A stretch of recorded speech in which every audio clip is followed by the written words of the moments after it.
Hi friends, পরিচিতির পক্ষ থেকে সবাইকে জানাই অভিনন্দন। আর চলে এসেছি একটা নতুন রান্না নিয়ে। তো প্রথমে আমি কড়াইতে তেল গরম করার জন্য দিয়ে দিয়েছি। এবার আমি এর মধ্যে এই গোটা গরম মশলাগুলো ফোড়ন দিয়ে দিলাম।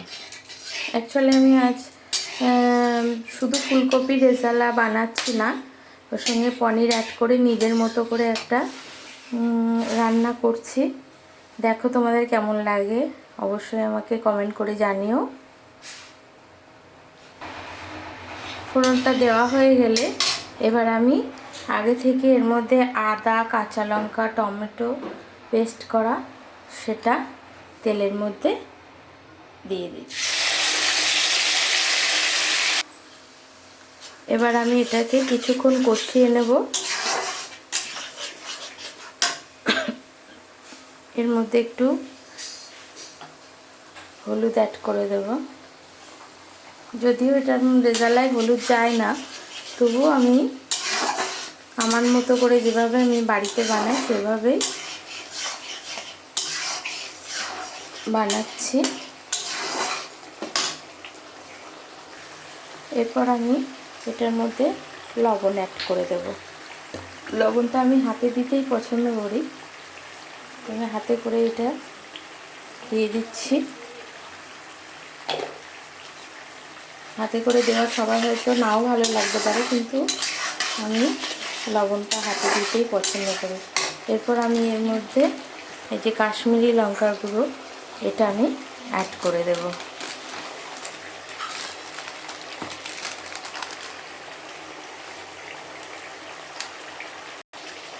এরপর এটাকে আমি নাড়াতে থাকবো যতক্ষণ এটা থেকে তেল না বেরিয়ে আসে।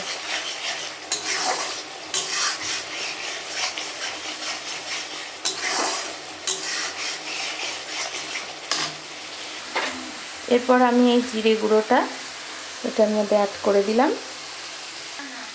এরপর আমি এই ধনে গুঁড়োটা এটার মধ্যে আন্দাজ মতো করে অ্যাড করে দেব।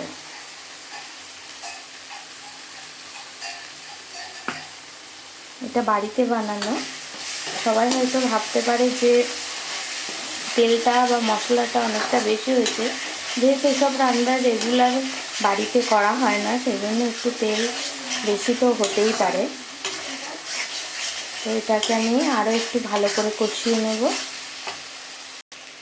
এরপর এর মধ্যে টক দইটা ভালো করে ফেটিয়ে নিয়ে অ্যাড করে দেওয়া হচ্ছে।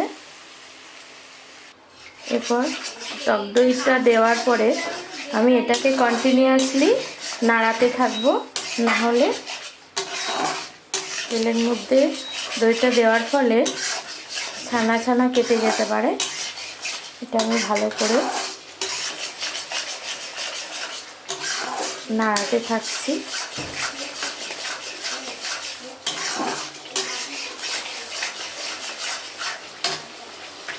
এরপর আমি মটরগুলো এটার মধ্যে অ্যাড করে দেব। কাঁচা মটর, সেই জন্য যেহেতু কাঁচা মটর আমি এটা আগে থেকে অ্যাড করে দিচ্ছি। মটরটাকে দেওয়ার পর আমি এটার সঙ্গে ভালো করে কুক করে নেব।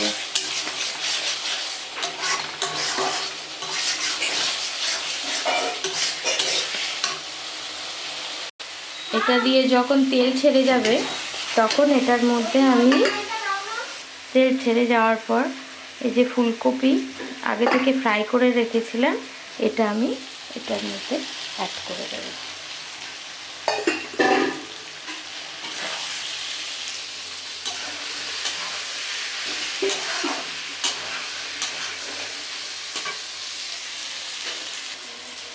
এরপর আগে থেকে পেস্ট করে রাখা তিল, পোস্ত, চারমগজ আর কাজু বাদাম পেস্টটা আমি এর মধ্যে অ্যাড করে দেব,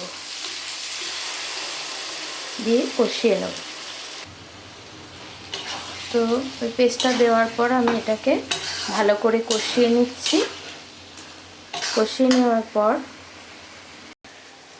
এই যে আগে থেকে পনির ফ্রাই করে আমি জলে দিয়ে রেখেছিলাম, যেহেতু যাতে সফট থাকে এই পনিরটা জল সমেত আমি অ্যাড করে দেব, কারণ এদিকে আমার তেল ছেড়ে দিয়েছে আর ভালো করে কষে নিয়েছি। তো আমি এটাকে অ্যাড করে দিলাম। এরপর এটাকে আমি ভালোভাবে ফুটতে দেব। আর যেহেতু এটা প্রায় সবই বয়েল হয়ে গেছে, সেই জন্য আমি এর মধ্যে 1 চামচ চিনি অ্যাড করব, কারণ নুন চিনি দুটোই আমরা সবজিতে ব্যবহার করি। তো এটাকে আমি দিয়ে দিলাম, দিয়ে ভালো করে কুক করে নেব। এবার আমি এটার মধ্যে শাহি গরম মশলা অ্যাড করে দিচ্ছি, সানরাইজের সেটা অ্যাড করে দিচ্ছি। তো এটা আমার রেডি হয়ে গেছে।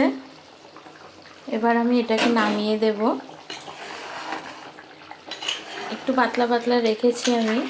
এটা গ্রেভিটা আপনারা চাইলে আরও ঘন করতে পারেন, কিন্তু যেহেতু আমাদের বাড়ির সদস্য সংখ্যা অনেক বেশি, এজন্য এটা আমরা একটু বেশি গ্রেভি রেখেছি। আর হ্যাঁ, একটা কথা, যারা পেঁয়াজ রসুন অ্যাড করতে চায় এটার সঙ্গে অবশ্যই অ্যাড করতে পারে। যেহেতু আমাদের আজকে শনিবার, সেই জন্য আমরা এটার সঙ্গে পেঁয়াজ রসুন অ্যাড করিনি। আমরা শনিবার সম্পূর্ণ নিরামিষই খাই, তো নিরামিষভাবে বানিয়ে দেখানো হলো। আপনারা চাইলে পেঁয়াজ রসুন অ্যাড অবশ্যই করতে পারেন। ওকে, তো আপনারা অবশ্যই জানাবেন কেমন লেগেছে। আচ্ছা, এই পর্যন্তই।